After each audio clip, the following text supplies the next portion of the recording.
In the heart of southern Africa, where the Zambezi River cuts through the landscape like a glistening serpent, and Victoria Falls roars with majestic pride, power doesn't just reside in parliament buildings or at the ballot box. It thrives behind high walls, within the polished corridors of presidential palaces, guarded by loyal security and sealed tight with secrets. Welcome to Zimbabwe 2025, a nation full of resilience, culture, and contrast. But beyond the headlines of economic reform and political maneuvering lies a more intriguing story. The almost unbelievable luxury lifestyle of the man at the very top, the president of Zimbabwe. Now picture this. Early morning in Harare, the sun barely peeking over the horizon, and a convoy of jet-black armored Mercedes Maybach S680s gliding smoothly down the capital's polished avenues. The motorcade is impossible to miss. Each vehicle is custom outfitted with level 7 ballistic protection,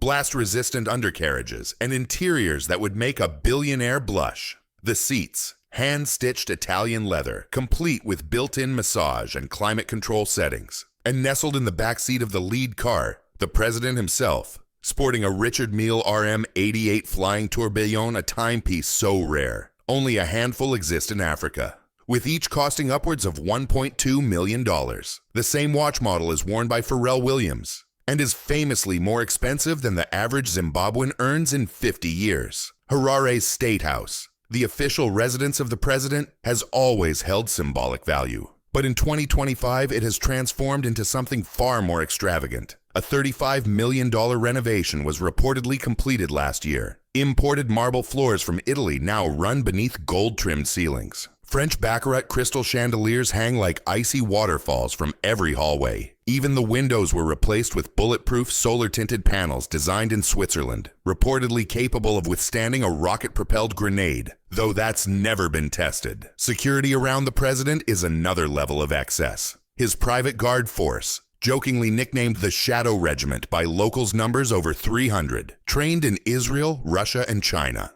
They travel with him everywhere, often more than his official cabinet does. Armed drones hover silently above during state visits, and his personal motorbike outriders have communication helmets connected directly to intelligence servers. But luxury doesn't stop at security or vehicles. It runs deep into dining habits, hobbies, and personal rituals. Let's talk food. While Zimbabwean dishes like sadza and bream fish are still served ceremonially, the president's day-to-day meals are curated by a team of international chefs, French-trained Michelin star caliber. A private garden behind the State House grows rare herbs flown in from the Mediterranean, while Japanese Wagyu beef is a weekly indulgence. One of his most requested meals? Truffle risotto with 24-karat edible gold flakes, paired with a 1982 Chateau Lafite Rothschild wine that retails for $45,000 a bottle. The president is said to have one of Africa's largest private wine collections, with over 2,000 bottles stored in a climate-controlled underground cellar beneath the State House. And when he wants to escape the formality of Harare, that's where things really get interesting. Nestled in the misty mountains of the Eastern Highlands lies the Presidential Retreat, technically classified but widely whispered about in elite circles. Built on 200 acres of untouched land, the mansion is an architectural fusion of African elegance and European indulgence. Think infinity pools that overlook valleys, helipads discreetly hidden beneath tree cover, and guest lodges decorated with hand-carved Shona sculptures, according to a whistleblower from the construction company. Even the bathroom taps are coated in 18-karat gold, and the sauna is built with imported Scandinavian pine. There's also a private movie theater, outfitted with Dolby Atmos sound, a popcorn machine imported from Los Angeles, and a rotating collection of the president's favorite spy thrillers. His love for art is another lesser-known indulgence.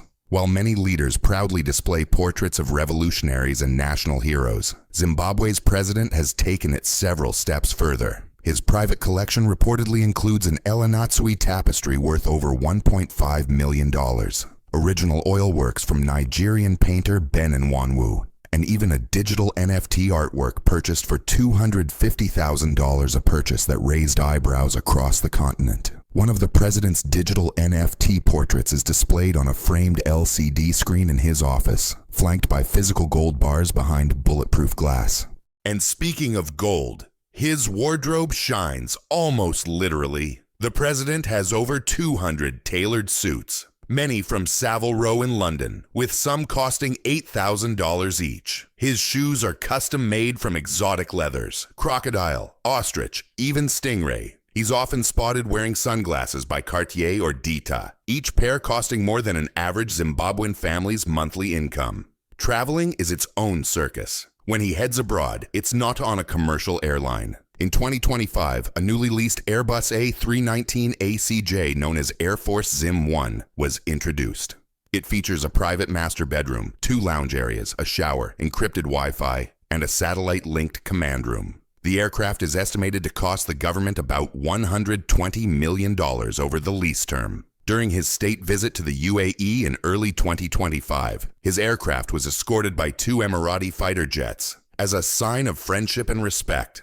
The escort alone reportedly cost $500,000 in fuel and logistics. Back home, his children live lives more familiar to celebrities than politicians' kids. The eldest daughter studies in Switzerland, with term fees exceeding $150,000 a year, not counting her $30,000 a month lifestyle allowance. Another son is pursuing a passion for fashion in Milan and is often spotted in VIP sections of Milan Fashion Week, escorted by private security. The First Lady, a former beauty queen and now the face of a luxury cosmetic brand, has rebranded herself as a global philanthropist. Though her lavish spending remains the subject of media fascination, her birthday in 2024 was held on a chartered super yacht off the coast of Seychelles, with guests flown in from around the world. The event was reportedly sponsored by private donors, though no one knows exactly who. Critics, of course, are not silent. Opposition leaders, journalists, and foreign watchdogs have accused the president of turning public office into a private empire. Questions swirl about where the funding for such a lifestyle comes from, especially when Zimbabwe's inflation rate,